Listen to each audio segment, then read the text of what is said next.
Congress party సమస్యల్ని పక్కదారి పట్టిస్తుంది. Supreme court ఈ దేశ సర్వోన్నత న్యాయస్థానం ఇచ్చినటువంటి బెయిల్ పిటిషన్ మీద కూడా రాజకీయాలు చేయడం అనేది బాధాకరం, దుర్మార్గమైనటువంటి విషయం. ఢిల్లీ ఉప ముఖ్యమంత్రి, ఇండి కూటమిలో భాగస్వామి మనీష్ సిసోడియాకి బెయిల్ వచ్చింది. అప్పుడు ఎందుకు మాట్లాడలేదు Congress party? What was the stand of Congress party?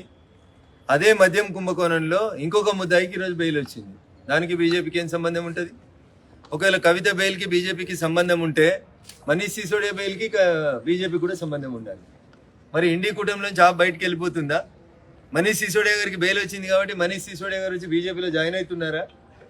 అందుకని మోకాలికి బోడిగుండుకి లింక్ పెట్టి మాట్లాడేటువంటి ఈ కార్యక్రమాన్ని కాంగ్రెస్ పార్టీ మానుకోవాలి. బెయిల్ అనేది మున్సిపల్ కోర్టులో రిజెక్ట్ అయింది, జిల్లా కోర్టులో రిజెక్ట్ అయింది, చివరికి హైకోర్టు రిజెక్ట్ చేసిన తర్వాత ఈ దేశ సర్వోన్నత న్యాయస్థానం సుప్రీంకోర్టు బెయిల్ ఇచ్చింది.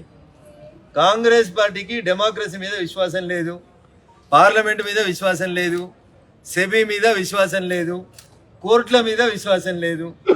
RG1 రాజీవ్ గాంధీ గారు ముస్లిం మహిళలకి మనోవర్ తీయాలని సుప్రీంకోర్టు చెప్తే సుప్రీంకోర్టు ఆర్డర్ని తుంగలో దెక్కి ఆర్డినెన్స్ తెచ్చినటువంటి పెద్ద మనిషి RG1, the great Rajiv Gandhi గారు 1 అయితే, అది సుప్రీంకోర్టు పట్ల రాజీవ్ గాంధీ గారికి ఉన్నటువంటి అభిప్రాయం అయితే, ఇలా RG2 కొత్తగా ఏం నటిస్తాడు? తెలంగాణలో సామెత చెప్తారు, ముందు నాగలు ఎట్లా పోతే వెనక నాగలు అట్లే పోతుంది. రాహుల్ గాంధీ గారు చెప్పాలి, ఇలా మనీష్ సిసోడియాకి బెయిల్ వచ్చింది. బెయిల్ బీజేపీ ఇచ్చిందా, సుప్రీంకోర్టు ఇచ్చిందా? ఒకవేళ మనీష్ సిసోడియాకి బెయిల్ సుప్రీంకోర్టు ఇస్తే అదే సుప్రీంకోర్టు కవితకు కూడా బెయిల్ ఇచ్చింది. బీజేపీకి ఏం సంబంధం ఉంటుంది? కవిత అరెస్ట్కి బీజేపీకి సంబంధం లేదు, కవిత బెయిల్కి బీజేపీకి సంబంధం లేదు. కాబట్టి కాంగ్రెస్ మిత్రులారా, రాజకీయాన్ని రాజకీయం చేద్దాం. ఎలక్షన్లు వచ్చినప్పుడు వాస్తవాలు మాట్లాడుకుందాం. మీ పార్టీలో కూడా చాలా మందికి బెయిల్ వస్తుంది.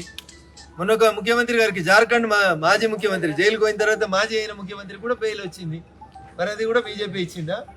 ఇస్తే మరి ఆయన ఇండి కూటమిలో ఎందుకున్నాడు? మళ్ళీ వచ్చి ఆయన ఇప్పుడు ముఖ్యమంత్రి అయింది కదా, సోరెన్ గారు వచ్చి మా పార్టీలో చేరాలి కదా, చేరలేదు కదా, మీతోటే ఉన్నాడు కదా ఇండి కూటమిలో. నేను జార్ఖండ్ ముక్తి మోర్చా అధ్యక్షుడు సోరెన్ గురించి చెప్తా ఉన్నా, ఆయనకు బెయిల్ వస్తే బీజేపీకి సంబంధం లేదు. ఢిల్లీ ఉప ముఖ్యమంత్రి మనీష్ సిసోడియాకి బెయిల్ వస్తే దానికి బీజేపీకి సంబంధం లేదు.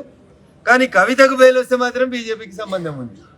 అంటే మీరు టీఆర్ఎస్ పార్టీని ఇండి కూటమిలో చేర్చుకుంటేందుకు ఇవన్నీ ప్రయత్నాలా?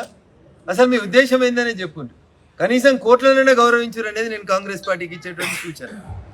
అభిషేక్ మను సింఘ్వి ఆర్గ్యూ చేసిండు, ముకుల్ రోహిత్కి ఆర్గ్యూ చేసిండు, కపిల్ సిబల్ ఆర్గ్యూ చేసిండు కవిత బెయిల్ పిటిషన్స్. వీళ్ళంతా ఏ పార్టీలు ఉన్నారు? ఏ పార్టీకి వెళ్ళి రాజ్యసభ సభ్యులు? ఈ మాత్రం కూడా తెలియకపోతే వర్కింగ్ ప్రెసిడెంట్లు అంటారు, PCC ప్రెసిడెంట్లు అంటారు, ఏది పడితే అది మాట్లాడుతున్నారు. మెదక్ జిల్లా అయినా, నిజామాబాద్ జిల్లా అయినా ఏది పడితే అది మాట్లాడేస్తూ ఉన్నారు వర్కింగ్ ప్రెసిడెంట్లు. వాళ్ళకి ఏమీ తెలియదు, బెయిల్ ఏంది, ప్రొసీజర్ ఏంది, సిస్టమ్ ఏంది, ఏం తెలియదు. అయినా బీజేపీ మీద బురద జల్లాలనేటువంటి ఒక కార్యక్రమాన్ని చేపడతా ఉన్నారు. ఇది కాంగ్రెస్ పార్టీకి తగదు.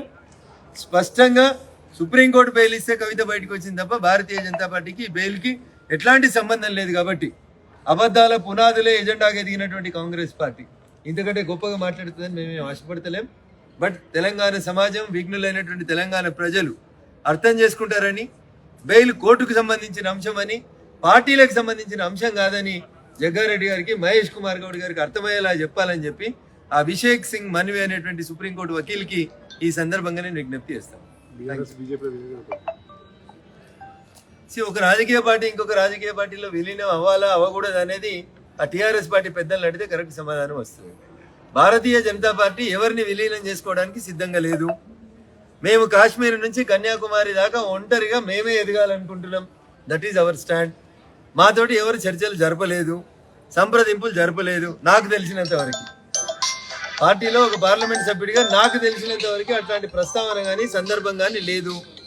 కాబట్టి లేని దాని మీద బురద జల్లి కోడిగుడ్డు మీద ఈకలు వీకే ప్రయత్నం చేయొద్దని కాంగ్రెస్ మిత్రులకు నేను ఇతో కలుపుతాను.